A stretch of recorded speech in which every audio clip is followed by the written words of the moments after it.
Guys, I'm Evan Etzbeth, a Springbok rugby player. You're watching Gareth Mason on Walking Tour with G-Man. What's up guys, and welcome back to another video. Today's video is all about the remaining rugby international games before the Rugby World Cup of 2019, which is taking place in Japan this year. Man alive, we're getting closer and closer, and I'm getting more excited. I'm sure you guys are. It is really going to be the ultimate World Cup. We've just witnessed the provincial games finishing off.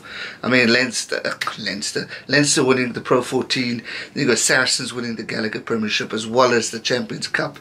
We're witnessing the finals or quarterfinals of the Pro 14 taking place this weekend. The top 14 finished off this past weekend. So I mean, the rugby from a provincial side is coming to an end, which means we're getting closer to international fixtures, which kick off next month in July, when we start off with the Rugby Championship. And I mean, that is going to be an absolutely epic tournament.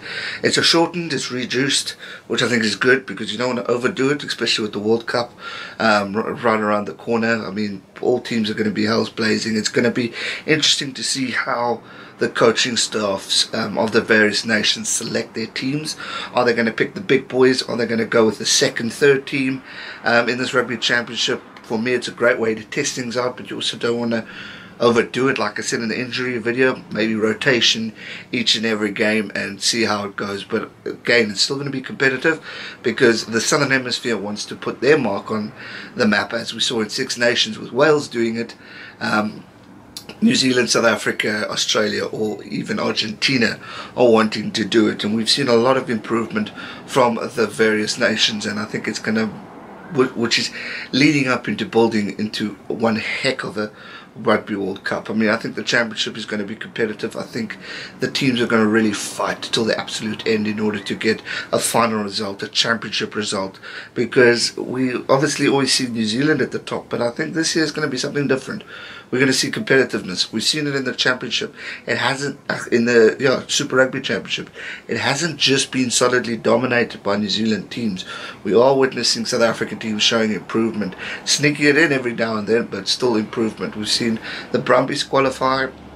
We've seen the Jaguars do the best in that they've ever done in Super Rugby and head that South African conference, and I mean, credit to them. So watch out for Argentina, because they're a force.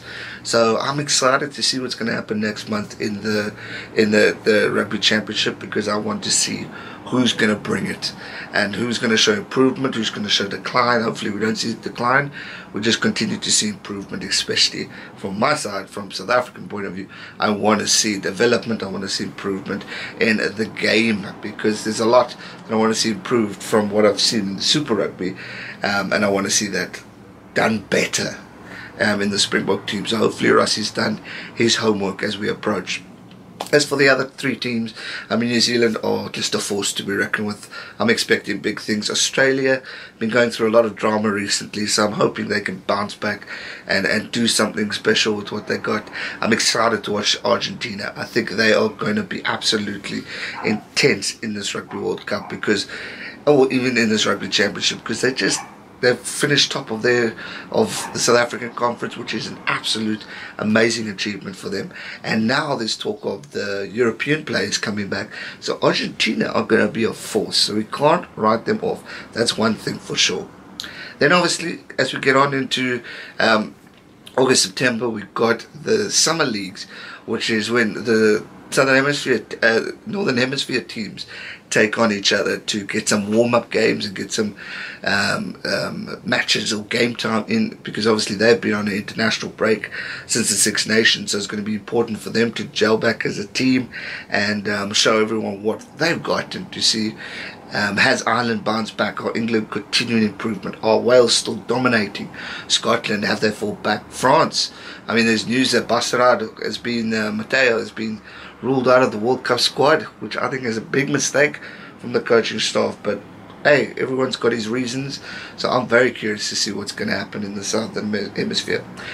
If we look at the upcoming games for the internationals between now and the World Cup, Argentina obviously have New Zealand, Australia, South Africa twice, as well as August. Now South Africa twice, they're going to face each other later on, obviously the championship, and then as they warm up for the Rugby World Cup. Australia have obviously SA, Argentina, New Zealand twice, and then Samoa. Could be a good warm-up games for them, especially playing against the big boys themselves. New Zealand twice, lucky Australia. New Zealand face Argentina, South Africa, Australia twice as mentioned, and then Tonga.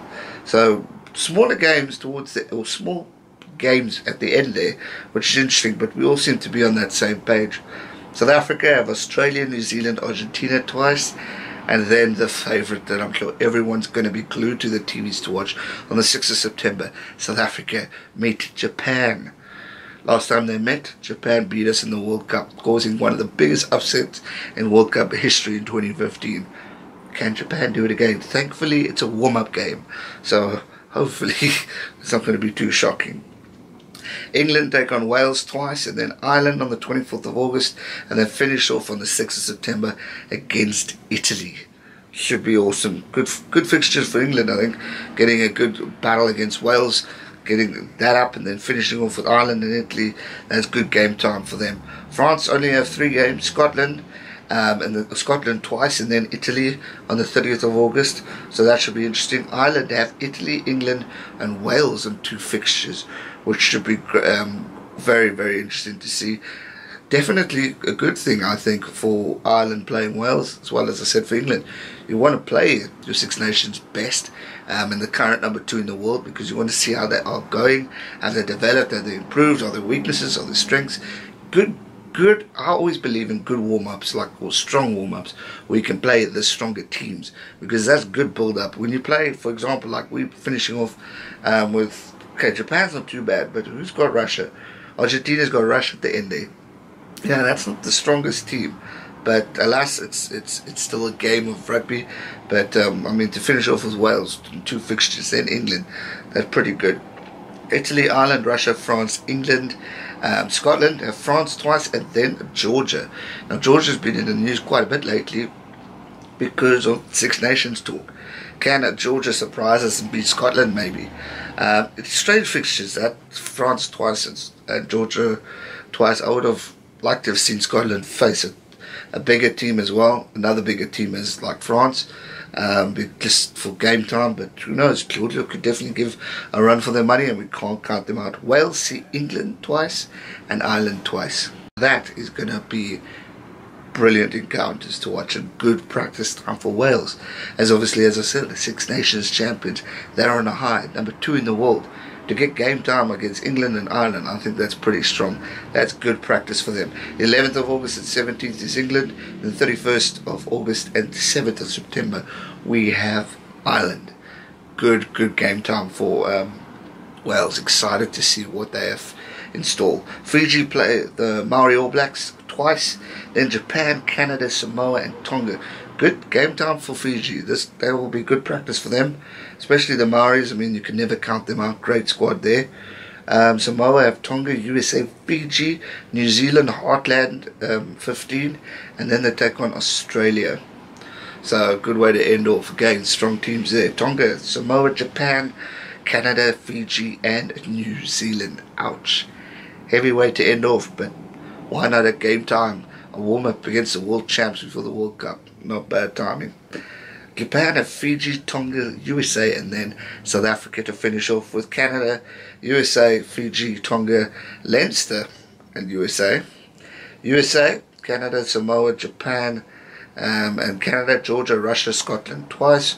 Russia have Namibia, Italy, Georgia, Argentina. Namibia only have Russia, but they have a few Curry Cup fixtures.